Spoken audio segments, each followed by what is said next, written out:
안녕하세요. 저는 서울에서 작은 찻집을 운영 중인 60대 여성입니다. 사연 시청자 여러분들, 너무 반갑습니다. 사실 저도 이곳에서 매일 사연을 듣는 열혈 애청자인데요. 여태껏 듣기만 하던 제가 오늘 이렇게 사연을 보내게 된 것이 감개무량하네요. 저도 사연을 듣다 보면 제 속이 탈 만큼 안타깝고 속상한 사연들도 많지만 그래도 그분들 인생에 결국 행복이 찾아오는 것 같아 매번 다행이라 안심이 되기도 했거든요. 근데 벌써 60이 넘은 제 나이에 저는 살아가는 일은 왜 이리 매번 어렵기만 한지, 그동안 저는 사연을 보내더라도 속상하고 기구한 사정만 줄줄이 읊게 될까봐 차마 용기를 내지 못했었죠. 예전에는 왜 나한테만 이런 일들이 벌어지는지 하늘이 야속하다 싶은 생각도 많았습니다. 그렇다고 어떻게 하나요? 사는 게 다 그런갑다 생각하며 버티고 있어야 했죠. 그러면서도 다른 사연자들이 고생 끝에 빛을 보고 좋은 일들이 생기는 것을 보고 늘 부러워만 했었습니다. 그랬던 제게 몇십 년 만에 기적이 찾아왔다 하면 믿으시겠나요? 사실 당사자인 저 역시도 쉽게 믿을 수가 없었고 아직까지도 마치 꿈을 꾸는 듯한 기분입니다. 그래도 좋은 일이 있으면 우리 사연 가족 여러분들과 나눠야 하는 게 아니겠어요? 그래서 오늘은 사연 많았던 제 인생에 어떤 행운이 찾아왔는지에 대해 얘기를 해보려 합니다. 그럼 여러분들도 모두 내 주변 사람의 얘기라 생각하시고 저의 이야기를 들어봐 주세요. 제가 지금은 서울에서 살고 있지만 제 고향은 공기 좋은 산골 마을이었습니다. 속리산 자락이 지나치는 어느 동네에 셋째 딸로 태어난 저는 날 때부터 그리 좋은 팔자는 아니었던 것 같네요. 첫째 오빠는 장남이다 보니 집안의 기대와 관심을 독차지했고, 둘째 언니는 장녀라 살림 미천이자 어머니의 든든한 지원군이었습니다. 제 밑으로 남동생은 아들로서, 어린 막내로서 예쁨을 받는 게 당연했겠네요. 하지만 중간에 끼어 이도저도 아닌 저는 누구의 관심도 받지 못했죠.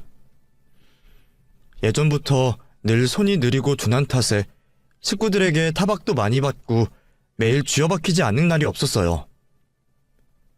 그래서 저는 집에서나 밖에서나 많이 주눅이 들어 있었어요. 어려서부터 식구들한테 쓸모없다는 소리를 워낙 많이 들어서 그런지 저는 밖에서도 의사표현 한번 제대로 못할 정도로 성격이 참 소심하고 조용했습니다. 그 시절에 그런 성격을 이해해주는 일이 어디 흔했나요? 바보 아니냐는 소리를 들으면서 제 스스로도 저를 한심하게 생각하곤 했죠. 그래서 그러셨던 건지 저희 부모님은 제가 20살이 되자마자 저를 다른 동네로 시집을 보내버리셨습니다. 어디로 가는 줄도 모르고 엄마 손에 잡혀 끌려간 곳에서 남편 될 사람을 처음 만났죠. 남편 옆에 앉아 계시는 호랑이 같은 시어머니를 보자 저는 당장이라도 도망을 가고 싶었습니다. 초면이라 그런지 나름 웃는 얼굴인데도 시어머니 심성이 얼굴에 다 보였거든요. 쭉 째진 눈에 양볼에 두툼한 심술보까지. 아무리 선입견이라 생각하더라도 확실히 좋은 인상은 아니었던 것 같네요. 앞으로 제 인생이 어떻게 흘러가게 될지 아마 저는 그날 예상할 수 있었던 게 아닐까 싶습니다.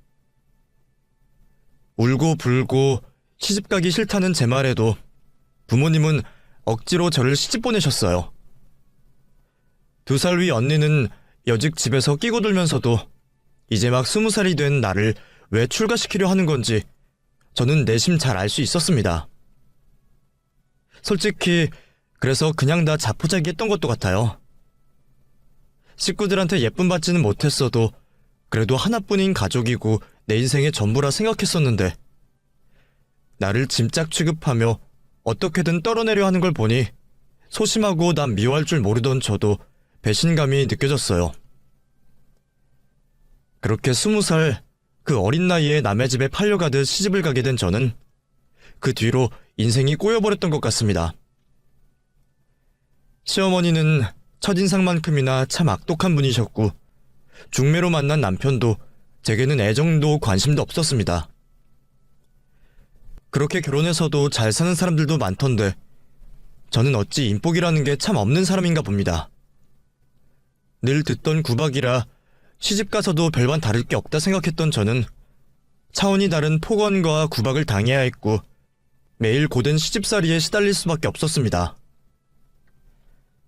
나이 많은 남편 역시 제 울타리는 되어주지 못했고 뭐라는 건지 늘 공사다망했죠. 남편이 그러는 동안 집에는 시어머니와 저 둘뿐이었고 저는 혼자서 하루 종일 쉴 틈 없이 집안일과 시어머니 시집살이를 견뎠습니다. 이미 결혼은 해버렸고 힘들다고 도움 구할 친정도 다른 가족도 없으니 그곳이 아무리 괴롭더라도 버티고 있을 수밖에 없었어요. 정말 재주라도 있었거나 성격이라도 있어서 도망이라도 쳤어야 하는데 말이에요. 그땐 저도 너무 어렸고 약하기만 해서 버틴 것 말고는 방법을 몰랐습니다. 그렇게 매일 버티는 동안 저는 첫 아이를 가지게 되었어요. 시어머니는 3대 독자 집안에 시집왔으니 당연히 아들을 낳아야 한다며 몇 번이고 당부를 하셨고 저는 혹시나 딸을 낳으면 어쩌나 몇 달을 불안에 시달려야 했습니다. 천만다행으로 아들이 태어났고 떡두꺼비 같은 장손이라며 좋아하시는 시어머니와 남편을 보며 나도 이제 식구로 인정을 받으려나 기대를 품었죠. 하지만 그것도 저의 헛된 꿈일 뿐이었습니다. 아들도 생겼으니 이제는 나돌지 않고 집에 붙어있을 거라 생각했던 남편은 여전히 집을 등지고 살았고 제가 출산을 한 뒤에는 오히려 그게 더 심해졌어요. 출산 직후 늘어진 제 배를 보며 짜증을 팍 내더라고요. 아마 집에 있는 아내는 자기 집 종이라 생각하고 밖에서 다른 예쁜 여자를 만나고 다녔던 모양입니다. 시어머니는 남편의 방황에도 늘 당연하게만 생각하셨고 다 알면서도 참고만 있던 저는 결국 뒤통수를 맞고 말았네요. 우리 아들이 겨우 3살 되던 해에 남편은 밖에서 여자를 데려왔습니다. 기고만장한 꼬라지로 나를 깔보는 그 여자 앞에서 저는 바보같이 주눅이 들고 말았어요. 내가 바보 같은 것을 누구를 탓할 수 있겠냐마는 참 인간들이 해도 너무한다 싶더라고요. 당당하게 이혼을 요구하는 그 사람들 앞에서 저는 다 필요 없으니 아들만 데려가겠다 말했습니다. 그랬더니 시어머니는 저더러 남의 집 장손한테 손대지 말라며 그 길로 저를 쫓아내시더라고요. 내 속으로 10달 품고 내가 힘들어 낳은 내 새끼더러 남의 집 장손이랍니다. 그렇다고 제가 새끼 포기하고 어떻게 살겠어요? 매일 시댁 문 앞에 죽치고 앉아서 내 새끼 내놓으라 울부짖었습니다. 그랬더니 사람들까지 불러서 저를 쫓아내대요. 다시 찾아오면 평생 애 얼굴도 못 볼 생각하라는 말에 겁이 나서 저도 그 짓을 멈췄죠. 그렇게 쫓겨난 저는 떨어진 곳에 새빵을 얻어 지내며 아들 얼굴만이라도 한번 보려 사정했습니다. 동훈이 아빠, 제발 아이 얼굴만이라도 좀 보여주세요. 내 새끼 내가 못 만나는 게 말이나 돼요?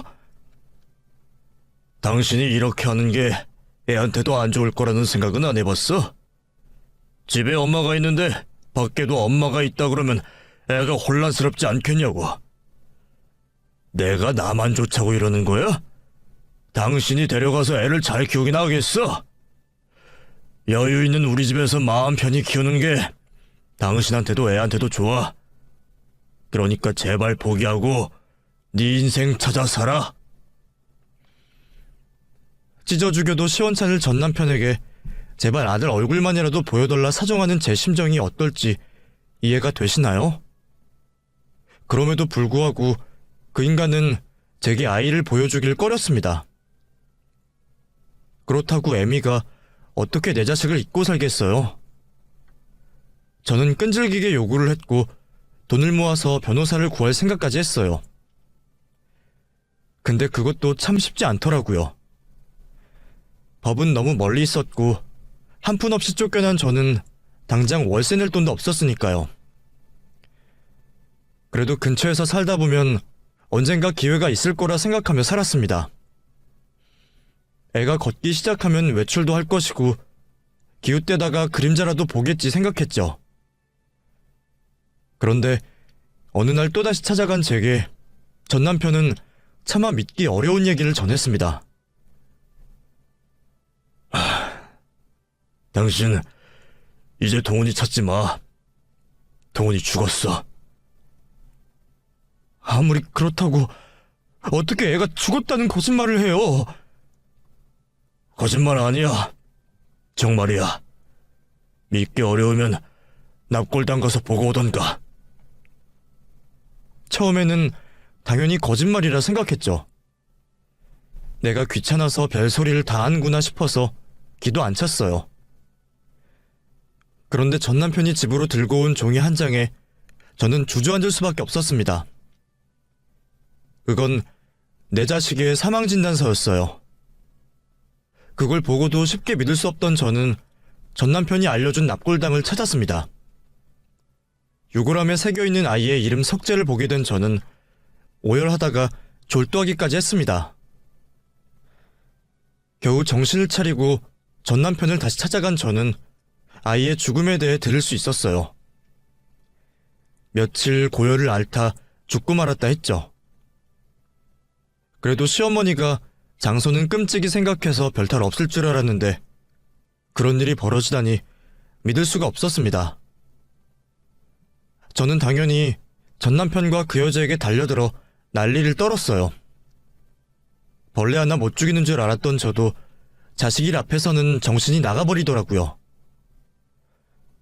결국 저는 폭행으로 고소를 당해 구치소에 잡혀 들어갔고 다음날 고소를 취하할 테니 동네를 떠나라는 전 남편 얘기를 듣고 겨우 풀려날 수 있었습니다. 그걸 고맙다 해야 하는지 모르겠지만 전혀 고맙지가 않았네요. 차라리 감옥 들어가 세상이랑 연이라도 끊고 싶었는데 그것마저 도와주질 않네요. 하지만 전 남편 말처럼 그 동네는 떠나야 했습니다. 이미 그 작은 동네에 미친 여자로 소문이 파다하게 나서 집주인과 일자리를 줬던 사장님까지 저를 내쫓아버리셨거든요.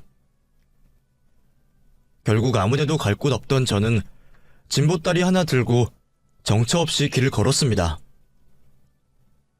이미 자식까지 죽어버렸는데 제가 살아갈 이유가 뭐가 있겠냐 싶어 넋을 놓고 살았던 것 같아요. 산길을 걸어 올라가기도 하고 빈집에서 잠을 청하며 정처 없이 떠돌아다녔죠. 죽고 싶다 생각했는데도 사람 목숨이 참 즐기더라고요. 그렇게 모든 걸 포기했던 저는 제 삶을 붙들어주는 한 사람을 만나게 되었습니다. 참 착한 사람이었어요. 일면식도 없는 저를 돕겠다고 물심양면으로 나서는 모습을 보면서 저는 참 복잡한 감정을 느꼈습니다. 내 가족도 내 남편도 챙겨주지 않았던 나였는데 이런 사람도 있구나 싶어서 말이에요. 그런 관심을 받고도 인생을 포기해버린다면 저도 도리가 아니죠. 그래서 저도 마지못해 살아가게 되었습니다.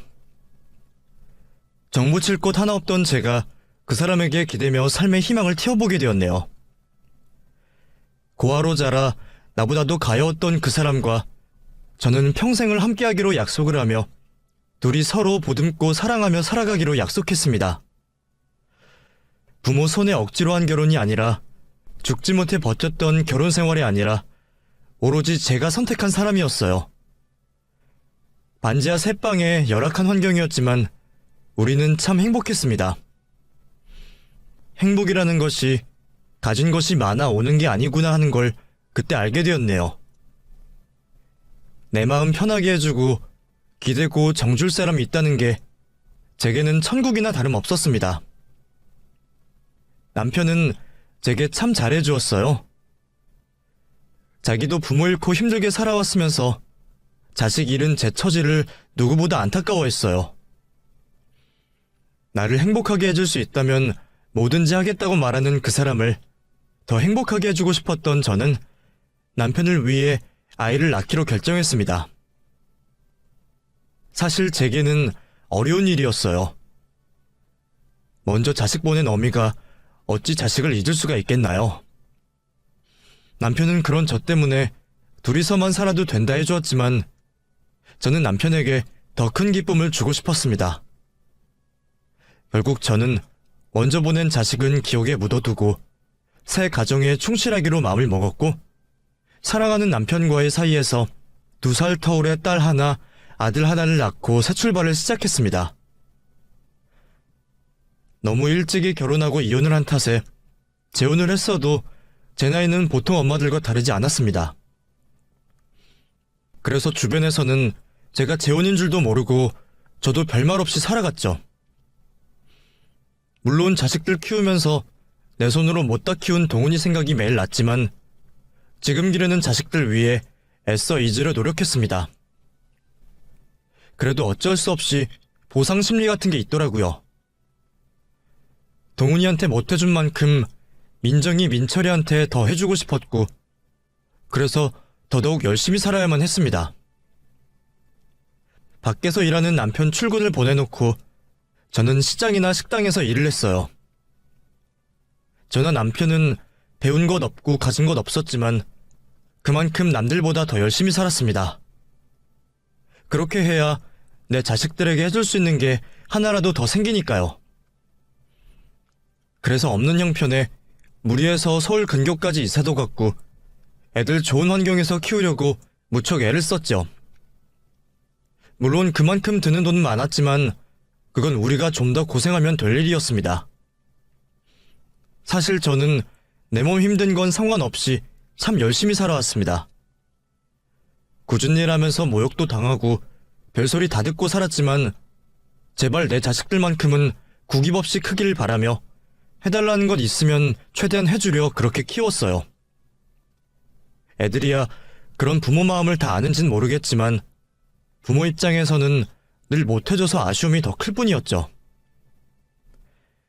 열심히 벌어서 애들한테 드린다 하더라도 우리가 넉넉한 집안도 아니고 갖고 싶다는 걸 다 해주진 못했으니까요. 부족한 것 없이 해준다고 생각하는데도 철 따라 유행이 얼마나 빠른 건지 애들이 반 애들 다 하나씩 가지고 있다며 이거저거 해달라는 소리를 들을 때면 또 떼를 쓴다 화가 나기보다 그 돈 벌려면 부업이라도 더 구해야 하는 건가 걱정이 먼저 들었습니다. 엄마, 나 신발 사줘. 신발? 몇 달 전에 새 신 샀잖아. 신발이 그새 달았어? 아니, 요즘 유행하는 거 있단 말이야. 그거 사줘. 그건 얼만데? 한 10만 원 안 할걸? 돈 주면 내가 알아서 살게. 돈만 줘. 10만 원? 아니 무슨 신발이 그렇게 비싸? 저번에 산 신발도 유행하는 거라며 비싸게 줬잖니. 그건 너무 늦게 사줬잖아. 유행이 벌써 지나갔단 말이야. 유행 지난 거 신고 다니면 애들이 얼마나 놀리는 줄 알아? 엄마 왕따 몰라? 요즘에는 그런 걸로 왕따 당한다고. 엄마는 자식이 그런 취급 당했으면 좋겠어? 그러니까 제발 하나만 사줘. 다른 집 부모들은 애들이 때를 쓰면 다 들어주는 건지 혼을 내는지 모르겠지만 저는 혼은 내질 못했어요. 물은 제 성격이 어디 자식들 앞이라고 달랐을까요? 그래서 그런지 저는 차마 애들한테 매 한 번 들질 못하겠더라고요. 어쩌면 부족한 부모라 늘 미안한 마음에 자식들을 따끔히 혼내지 못하고 나무라지 못했던 건가 하는 생각도 드네요. 그래도 애들 아빠가 엄할 땐 엄한 사람이라 제 대신 매도 들고 혼도 냈죠. 저도 애들이 혼나야 할 때는 매를 들진 않았어도 무릎 꿇고 손들게 시키고 반성문도 쓰여봤어요. 혼날 때야 애들도 잘못했다 하고 저도 그만하면 버릇없이 키우지는 않았다 싶었는데도 참 자식이라는 게 내 마음 같진 않은 것 같네요. 점점 머리가 자랄수록 애들을 대하는 게 버거워지고 애들은 제 품을 벗어나는 듯 보였습니다.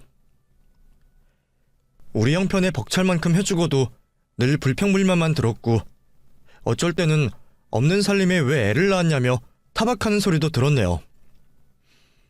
공부 못하는 것도 다 부모 탓이고 친구 못 사귀고 애인 못 사귀는 것도 다 부모 탓이네요. 애들도 속상하고 짜증스러워서 하는 말이라는 걸 알면서도 듣는 제 가슴은 찢어지는 것 같았습니다. 그래도 제 눈에는 여전히 아이 같고 눈에 넣어도 아프지 않은 자식들이었습니다. 내가 다 받아줘도 되니까 내 앞에서는 평생 아이들처럼 어리광 부리고 엄마를 찾았으면 좋겠다 생각했어요. 엄마들은 다들 그런 마음 아닐까요? 대학생활 힘들다, 취업이 힘들다는 얘기에 못난 부모 만나서 니들이 고생이 많다 그 생각만 했고 겨우 취직해서 회사 생활에 시달린다는 얘기를 들을 때는 내가 가서 일이라도 도와주고 싶었죠.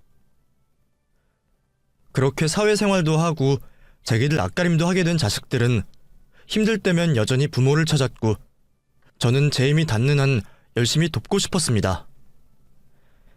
내가 몇 살 때까지 기력이 있을진 모르겠지만 죽기 전까지는 자식들한테 손벌리지 않고 내 힘으로 먹고 살 거라 생각했습니다. 근데 나이 먹어가는 건 참 서러운 일이었어요. 기력은 점점 떨어지고 일을 하다 보면 여기저기 아픈 곳이 많았죠.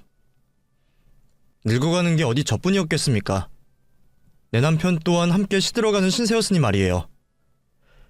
그런 걸 생각해서 제가 더 챙겼어야 하는 건데 제가 참 나쁜 아내였습니다. 남편의 몸이 어떤 줄도 몰랐으니 말이에요. 조만간 큰애 상견례 날짜를 잡자며 사위 될 사람이 얼마나 괜찮은지 두고 보겠다며 웃던 사람이었어요. 그런데 그 사람이 애들 결혼식도 못 보고 가버릴 줄은 정말 몰랐죠.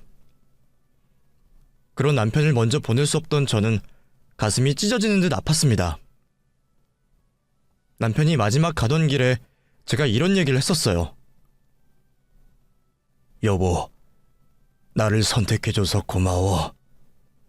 그동안 나 같은 놈이랑 사느라 고생 많았어. 애들 다 키워놓고 이제서야 당신이랑 여유있게 지내려나 했더니 불쌍한 당신 혼자 두고 가서 어째? 여보, 외로웠던 내 인생에 당신 만난 건 정말 큰 행운이었어. 당신 덕분에 내 반평생이 무척이나 행복했어. 당신이나 나나 그동안 참 열심히 살았지. 애들 키우느라 희생한 것도 많았고 늘 나랑 애들만 챙기던 당신이었던 거 잘 알아. 그러니까 당신도 이제는 당신만 생각해. 자식들 다 키워놨으니 걱정 말고 나 없어도 스스로 잘 챙기라고. 그래야 나도 편히 눈을 감을 것 같아. 남편의 마지막 부탁은 자신도 자식들도 아닌 바로 저였습니다. 남겨진 두 자식보다 제가 걱정이 크다는 남편은 정말 끝까지 제 걱정만 하다 갔어요. 저도 평생 내 편이었던 남편을 보낸 뒤로는 도저히 다시 일어날 자신이 생기지 않았습니다. 그럴 때 애들이라도 옆에 있어줬으면 참 좋았을 텐데 말이에요. 그런데 다 큰 자식들은 다들 지 앞가림하기 바쁘더라고요. 섭섭해하면 안 된다는 걸 알면서도 혼자 찬물에 밥 말아먹고 있을 때면 부쩍 남편 생각이 들어 울적해졌습니다. 우리 남편이 그걸 봤으면 이제 애들 챙기지 말고 스스로 알아서 챙기라 했을 텐데 이제는 나한테 그런 말 해주는 사람도 없네요. 애들도 아빠 죽고 많이 힘들 테니 다 같이 모여 위로하고 위안받으면 좋을 텐데 애들은 다 만나고 있는 짝이 있어서 그런지 제가 필요 없었던 모양이에요. 야속한 자식들은 어미가 어찌 사는지 관심도 없고 늘 자기들도 힘들다 바쁘다는 얘기뿐이었습니다. 그리고 금세 시집장가들을 가버렸네요. 사실 큰애는 남편이 죽기 직전에 결혼 얘기가 오가던 중이라 이해는 합니다. 그래도 하나뿐인 엄마를 불쌍하게 생각하면 좀 미룰 수도 있지 않았나 생각했는데 섭섭해하는 기색을 숨기며 말하는 제게 딸애가 그러더라고요. 엄마가 이런다고 죽은 아빠가 살아 돌아와? 산 사람은 살아야지. 이럴수록 엄마만 더 힘들어. 암튼 나 올해 안에 시집 가야 하니까 돈 좀 도와줘. 알겠지? 섭섭해서 한숨이 깊게 나왔지만 딸의 말도 맞는 말이었죠. 나무라는 애들 말을 듣다 보니 내가 너무 미련이 많은 사람인가 보다 하며 자식들 앞에서는 더 이상 힘든 내색도 못했네요. 사실 힘들 새도 없었어요. 남편도 없는 마당에 나 혼자서 애들 시집장가를 어떻게 보내나 그 걱정도 많이 들어서 말이에요. 남편 없다고 무실당하진 않을지 싶기도 하고 돈 때문에 괜히 가족들 기죽게 하진 않을지 걱정이 제일 컸죠. 결혼해서 나가면 이제 더 해줄 것도 없을 텐데 마지막 기회에 애들한테 해줄 만큼 해주자 싶더라고요. 안 그래도 아들은 남자인 지가 집은 해가야 한다며 닭다리였고 딸애는 아들 딸 차별 하나 난리를 부려 똑같이 해줄 수밖에 없었죠. 물론 여유는 없었지만 있던 것 다 털고 남편이랑 내 식구 살던 집 팔면 넉넉하진 않아도 부족하지 않게 해줄 수 있겠다 싶었어요. 어차피 나 혼자 남은 인생 재산 쥐고 있어봤자 뭘 하겠나 싶었던 저는 살던 집을 팔고 작은 집으로 이사를 가면서 있던 재산 다 털어서 결혼하는 자식들에게 공평하게 나눠주었습니다.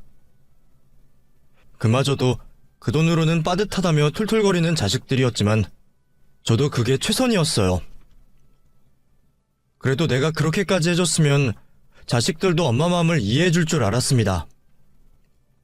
아무리 엄마의 사랑이 대단한 거라 하지만 저도 사람인데 어떻게 주기만 하고 살겠어요. 노후 준비 안 되어 있고 남은 돈 하나도 없는 걸 알면 못해도 가끔은 불쌍한 어미를 챙길 줄 알았죠. 하지만 각자 가정을 꾸린 자식들은 지 가정이 생겨 그런지 나이든 엄마를 잊어버렸습니다. 민철아, 추석에 올 거지? 새아가는 잘 지내니? 바쁜 건 안다만 네 누나도 너도 통 연락이 없네. 바빴어요. 아시잖아요. 아무리 바쁘더라도 몸은 잘 챙겨라. 가끔 엄마도 좀 찾아오고, 응? 중소기업 다니는 저희 시세 먹고 살려면 바쁘게 살아야죠. 그런 여력이 어딨어요. 이번 추석에도 못 갈 것 같아요. 너무 피곤해서 좀 쉬려고요. 그래? 그래. 바쁘다면 어쩔 수 없지. 하긴 집도 좁아서 니들와도 뭘 못하겠네. 그래. 엄마가 바쁜데 괜히 귀찮게 굴었구나. 미안하다. 쉬어라. 민정아, 잘 지내니? 너도 많이 바쁘지? 혹시 이번 추석에 어쩔 건지 궁금해서 말이야. 민철이는 바빠서 어려운가 본데 너희는 어떠니? 민철이 못 온대? 잘 됐네. 엄마, 우리 그냥 다음에 보자. 사실 나 이번에 시부모님 모시고 여행 다녀올까 싶어서. 남편이 적금 탔다고 다 같이 여행이나 가자 그러네? 그래? 시부모님이랑 잘 지낸다니 다행이네. 엄마, 설마 섭섭한 건 아니지? 그래. 엄마는 괜찮아. 니들만 잘 지낸다면 다 좋지. 그래. 엄마 걱정은 하지 말고 조심히 잘 다녀와라. 끊을게. 아쉬운 소리 들으려 전화했던 건 아닌데 매번 그런 식이다 보니 저도 점점 애들한테 전화 한 번 걸기가 어려워졌습니다. 그렇게 가끔 소식만 주고받으며 그냥 나 혼자서라도 외로움을 달래보려 애를 썼죠. 그런데 사실 외로울 새도 없긴 했어요. 노후 준비가 안 되어 있던 저는 남들 놀러 다닐 때 놀지도 못하고 일을 해야만 했습니다. 나이 때문에 정직원 채용이 어렵다 보니 오히려 전보다도 더 바쁘게 살아야 했거든요. 그래도 일을 시켜라도 주는 게 어딘가 싶어 더 열심히 했습니다. 낮에는 식당에서 일을 하고 밤에는 병원 청소를 하면서 바쁘게 지냈어요. 그렇게 건강 챙길 새 없이 살아서 그런지 결국 병이 오고 말았죠. 처음에는 돈 걱정에 병원 갈 생각도 못했는데 병원 청소하면서 친해진 동생이 이상할 때는 무조건 검사를 받아봐야 한다 해서 억지로 떠밀려서 검사를 받게 되었어요. 그 동생은 그 병원에서 가족을 오랫동안 간병하던 환자 보호자였는데 오며 가며 인사를 주고받다가 어느새 언니 동생하며 지내게 된 사이였습니다. 사실 내성적인 제게 먼저 말을 걸어주고 챙겨주는 아주 고마운 동생이었죠. 자식들도 궁금해하지 않는 제 소식을 궁금해하고 그때도 제가 피로해 보인다면서 검사를 받으라 말해줬던 거였어요. 덕분에 저는 암을 초기에 발견을 할 수 있었고 지금도 그 동생에게는 너무나 고맙네요. 암이라는 얘기에 많이 놀라고 무섭긴 했지만 의사 선생님도 치료만 제때 받으면 큰 걱정 없을 거라 하셔서 천만다행이었어요. 하지만 다행인 것과 달리 저는 돈이 가장 걱정이었습니다. 지금껏 애들한테 다 내주고 힘들게 지내다 보니 매달 나가는 보험비가 아까워서 보험을 해지해버렸거든요. 솔직히 나는 건강 빼면 시체다 싶어서 설마 아플 거라는 생각은 못했는데 결국 제 생각이 짧았네요. 수술비는 지원금이 나온다니 다행이었는데 수술비보다는 항암하고 입원 치료비가 걱정이었어요. 게다가 치료를 시작하면 일을 하지 못하게 되니 당장 생활비도 걱정이었네요. 혼자 돈을 어찌해야 할지 걱정하던 저는 결국 자식들에게 연락을 했습니다. 부담스럽기는 하겠지만 애들이 십시일반 한다면 그 정도는 도와주지 않을까 생각했거든요. 그런데 애들은 제 부탁을 단칼에 거절하더군요. 지들한테 다 내어준 저한테서 이제 더 나올 게 없다 싶어서 그런 건지 못 주겠다는 겁니다. 민정아, 엄마 암이래. 그래도 다행히 치료받으면 나을 수 있대. 근데 너도 알다시피 엄마 보험도 해지하고 당장 돈이 없잖니. 그래서 말인데 니들이 엄마 좀 도와주면 안 될까? 엄마, 우리도 힘들어. 그리고 왜 딸한테 그래? 민철이가 우리 집 장남이잖아. 민철이한테 얘기해봐. 당연히 아들에게도 부탁을 했지만 지 누나랑 별반 다르지 않더군요. 누나는 뭐하고 나한테 그래? 엄마, 우리 힘든 거 뻔히 알잖아. 근데 엄마가 정말 돈이 한 푼도 없어서 그래. 니들 다 주고 남은 게 없잖니. 엄마, 설마 결혼할 때 그거 좀 도와준 걸로 생색 내려고 그러는 거야? 그 돈이 뭐? 우리 결국 대출 껴서 집어넣었어. 그거 죽을 때까지 갚아야 해. 그런데 이런 와중에 엄마를 어떻게 도와줘?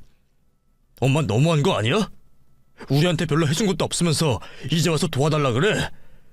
우리라고 돈이 없다고. 나중에 물려받을 유산도 없는데 우리라고 별 수 있어? 제발 이러지 말자. 앞으로 이런 전화는 하지 말았으면 좋겠어. 아무튼 치료는 잘 받아. 괜히 전화를 했다 싶었습니다. 얘들이 내가 힘들어 낳은 내 자식들이 맞는 건지 그래도 해줄 만큼 해줬다 생각했는데 이런 대접을 받게 되네요. 그제서야 남편이 제게 했던 그 말이 떠오르더라고요. 나도 모른 척하고 나나 챙길 것을 탈탈 털어 해줬더니 자식들에게 버림이나 받게 되었네요. 자식들에게 팽당한 저는 속이 너무나 상해서 딱 죽고 싶은 심정이었습니다. 이런 꼴을 볼 줄 알았더라면 남편 죽었을 때 따라갔어야 했다 싶네요. 결국 저는 될 대로 되라는 심정으로 치료를 포기하기로 했습니다. 어차피 돈도 없고 살 이유도 없는데 치료받아서 뭐하나 싶었죠. 그런데 그런 제 사정을 아는 건지 저더러 검사받으러 했던 그 동생이 저한테 먼저 묻는 겁니다. 언니, 치료는 언제 시작해? 자식들이 도와주겠대? 나 그냥 포기하려고. 내가 인생 살아서 뭐하나 부질없다. 그게 무슨 말이야? 치료만 받으면 살 수 있다는데 왜 그래? 내 사정을 물어주는 유일한 사람 앞이라 그런지 저도 모르게 그 동생에게 하소연을 시작하게 되었네요. 그렇게 저는 그 동생에게 지나온 제 인생 얘기를 늘어놓았습니다. 자식들에게 다 해주고도 남보다 못한 취급받은 제 신세와 남편 만나기 전에 결혼 잘못해서 별꼴 다 보고 자식까지 잃은 기구한 사연까지 다 얘기했죠. 사실 그동안 살면서도 평생 남들에게 해보지 못한 말이었는데 어떻게 그 동생 앞에서는 술술 나왔는지 모르겠어요. 눈물을 훔쳐가며 제 얘기를 듣는 그 동생에게 혼자 간직했던 일찍 떠나보낸 제 아들 사진을 보여주었습니다. 그런데 그걸 본 그 동생이 갑자기 모르는 얘기를 하는 거예요. 어머, 언니가 춘원이 엄마였어? 그게 무슨 말이야? 춘원이라니. 우리 아들 이름은 동훈이야. 언니, 나 이 사진 주인공 알아? 아니, 이런 옛날 사진이 어디 흔해? 그러고 보니 두 사람 닮은 것도 같고 분명 이름은 다르지만 내가 아는 그 사람이 맞는 것 같아. 준원이라는 사람이 누구인지 모르겠지만 그 동생은 확신을 가지며 저를 그 사람에게 데려갔습니다. 동생 손에 끌려간 곳에 앉아있던 한 청년은 내 아들이 살아있다면 꼭 그렇게 자랐을 것처럼 생겨있었고 저는 머리로는 아니라고 생각하면서도 저도 모르게 기적을 기대하고 있었더라고요. 그런데 그 준원이라는 청년이 제게 자신의 사연을 들려준 순간 저는 그 자리에 앉아 오열할 수밖에 없었습니다. 어머니, 저 동훈이에요. 준원이라던 그 사람은 원래 이름이 동훈이었어요. 준원이라는 그 이름은 자기가 성인이 되어 개명한 이름이었더군요. 우리 아들과 똑같은 생년월일과 전 남편의 이름 석자까지 분명 제 아들이 맞아 보였습니다. 하지만 죽은 걸 제 눈으로 봤던 탓에 쉽게 받아들이기 어려웠죠. 그런데 기가 막힌 것이 알고 보니 그게 다 전 남편의 계략이었던 모양이에요. 제가 동훈이가 죽었다고 생각한 것처럼 동훈이는 제가 죽은 줄만 알고 살았답니다. 아버지는 어머니가 일찍 돌아가시고 재혼을 하셨다고 하셨어요. 그래서 저는 어려서부터 새어머니와 동생의 눈치를 보며 살아야 했죠. 물론 할머니와 아버지가 살아계실 때까지는 괴롭힘도 없었고 별 문제 없었지만 그 뒤로는 정말 힘들었어요. 동훈이는 담담한 표정으로 자신의 고생담을 얘기했습니다. 그래도 다행히 할머니와 아버지 있을 때까지는 장손 대우 받으며 부족함 없이 자랐다 하더군요. 그러다 중학교 시절 할머니가 돌아가시고 몇 년 뒤 아버지까지 죽고 나서는 낙동강 오리알 신세가 되어버린 겁니다. 새엄마라는 그 여자가 내 아들을 쫓아내버린 것이었죠. 그래봤자 애도 겨우 고등학생이었으니 그 여자 앞에서 무슨 수가 있었을까요? 결국 부모 잃고 집에서 쫓겨난 아들은 그 뒤로 혼자 길거리를 전전하며 가진 고생을 해야 했습니다. 내가 살아있다는 것만 알았어도 혼자 그 고생은 안 했을 텐데 애가 아무것도 모르고 그 고생을 했다는 얘기에 저는 가슴이 찢어질 것 같았죠. 그래도 다행히 좋으신 분들 만나서 거처도 구하고 일자리 얻어서 다행이었다는데 짧은 시간 너무 할 말이 많아서 다 듣진 못했지만 아이가 일찍부터 온갖 고생하며 혼자 세상을 견뎠다는 건 잘 알겠더라고요. 그래도 다행히 고생 끝에 낙이 있었습니다. 어려서부터 경험한 게 많았던 덕분에 일찍이 자기 일을 시작해서 사업으로 자수성가할 수 있었다네요. 그래서 지금은 40도 안 된 나이에 성공하여 가진 것도 많고 혼자 쓰기에는 분에 넘쳐 여기저기 기부도 많이 한다 하더라고요. 제가 병원에서 만난 그 동생과도 그런 인연으로 만나게 되었고요.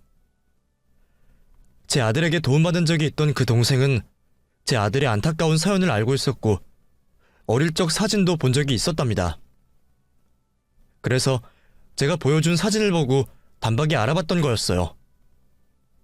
그 동생한테 참 여러 번 은혜를 입었네요. 그 동생 덕에 암도 일찍 발견했고 죽은 줄만 알았던 아들을 몇십 년 만에 되찾을 수 있었잖아요. 게다가 제가 아들 앞에서 제 사정 얘기를 못할 걸 알았던 건지 치료가 급한 제 얘기를 전해서 아들이 저를 돕겠다고 나섰어요. 솔직히 아들한테 미안해서 말하지 못했던 건 사실인데 또 아들을 어렵게 만난 상황에 내가 죽을 수가 없겠더라고요. 결국 저는 아들의 도움을 고맙게 받기로 하고 치료를 시작하게 되었습니다. 대강의 내 사정을 눈치챈 동훈이는 나와 같이 집을 찾더니 기울어져가는 내 집을 보고는 그날 당장 짐을 챙겨 자기 집으로 데려갔어요. 어머니, 저 혼자 살던 집이라 좁고 불편하신 게 많겠지만 당분간 이사갈 때까지만 좀 이해해주세요. 제가 어머니 모시고 살 집 하루빨리 구해볼게요. 아니, 이 집이 어디가 작다는 거야? 내 평생 이렇게 좋은 집에 살아본 적이 없는걸. 내가 너한테 해준 것 하나 없는데 이런 호사를 누려도 되는 건지 모르겠다. 미안하다, 동훈아. 미안해. 어머니, 또 우세요? 이제 울지 마세요. 저를 낳아주신 것만으로 감사한 건데 어떻게 해준 게 없다고 미안해하세요. 오히려 저야말로 어머니를 더 일찍 찾지 못해 죄송하네요. 제가 여태 못했던 만큼 다 해드릴 테니까 앞으로는 아무 걱정하지 마세요. 그러려면 우선 당장은 치료에 집중하시고요. 어머니, 앞으로 우리 행복하게만 지내요. 예? 자식 앞에서 눈물 보이면 안 되는 걸 알면서도 미안하고 죄스러운 마음에 하염없이 눈물이 흘러내렸습니다. 동훈이는 못난 애미라도 좋은 건지 치료 무사히 잘 받고 100살까지 오래오래 살으라며 제게 지극정성을 다했어요. 덕분에 저는 1년간 항암 치료를 받으면서 힘든 줄도 몰랐습니다. 아들 덕분에 치료도 무사히 잘 끝냈고 앞으로는 정말 동훈이와 행복한 일만 남았다 싶었어요. 자기 돈이 다 내 돈이라며 앞으로 남은 제 평생을 책임지겠다 하더군요. 그리고 나와 자신을 이어준 그 동생에게 은혜를 갚겠다며 앞으로의 치료비 전액을 지원해 주었고요. 사실 내가 갚아야 하는 은혜인데 내 아들이 내 대신 고생을 하네요. 같은 자식인데도 어쩜 그렇게 다른 건지 내가 다 해준 그 애들은 나를 모른 채 하고 내 손 못한 자식은 나를 이렇게까지나 생각하네요. 그래서 저는 동훈이를 위해서라도 돈 때문에 어미를 버린 그 자식들과 모진 연을 끊기로 했습니다. 솔직히 부모가 먼저 자식과 연을 끊는 게 참 어려운 일이다 싶었는데 이번에는 애들이 도와주더라고요. 나는 죽을 때까지 절에 들어가 살 테니 연락하지 말라는 말에 제 사정을 궁금해하지도 않고 묻지도 않았습니다. 그래도 30년 넘게 키운 자식들인데 어쩌면 이럴 수가 있는지 한스럽기도 했지만 저한테는 이제 동훈이보다 더 중요한 일은 없었기에 다행이라 생각했죠. 내가 정말 100세까지 살 수 있을진 모르겠지만 제 남은 세월은 동훈이한테 바치려 마음먹었습니다. 그런데도 저는 또 아들에게 받게만 되네요. 제가 고생한다고 일도 그만두게 하고 호강만 시켜주던 아들은 적적해 하는 저를 위해 예쁜 가게를 차려주었어요. 내 평생의 소원이 예쁜 찻집 차려서 우아하게 사는 거였는데 그 소원을 들어주었네요. 덕분에 저는 요즘 매일 향긋한 차향기를 맡으며 재미있게 잘 지내고 있습니다. 그리고 조만간 며느리를 보게 되었어요. 동훈이도 저처럼 행복할 줄 모르고 외롭게 살아왔는데 저를 만나고서야 행복을 찾아볼 생각이 든다 하더니 자기를 꼭 닮은 아가씨를 데려왔더라고요. 동훈이는 저와 달리 복이 많은 아이이니 좋은 사람을 만났을 거라 생각합니다. 그래서 저는 앞으로도 그 두 아이들을 위해 더 열심히 살아가려 생각 중입니다. 한 가지 다행인 것을 말씀드리면 신기하게도 인연 끄는 그 자식들 걱정이 그리 들지 않네요. 처음엔 내가 모질게 못하면 어쩌나 걱정이었는데 스스로도 다행이다 싶습니다. 혹시나 동훈이한테 불똥 튈 일은 만들지 않아야 하니 더 조심하려 하고요. 여기까지가 길고 긴 제 60인생이었습니다. 어쩌면 참 바보같이 살았다 생각하시겠죠. 저도 제가 답답하지만 그래도 고생 끝에 낙이 와서 얼마나 다행인가 싶습니다. 복이 많은 우리 아들 덕분에 제가 이런 호사를 누리게 되었네요. 그럼 여러분도 제 남은 인생이 평안하기를 바라주세요. 감사합니다.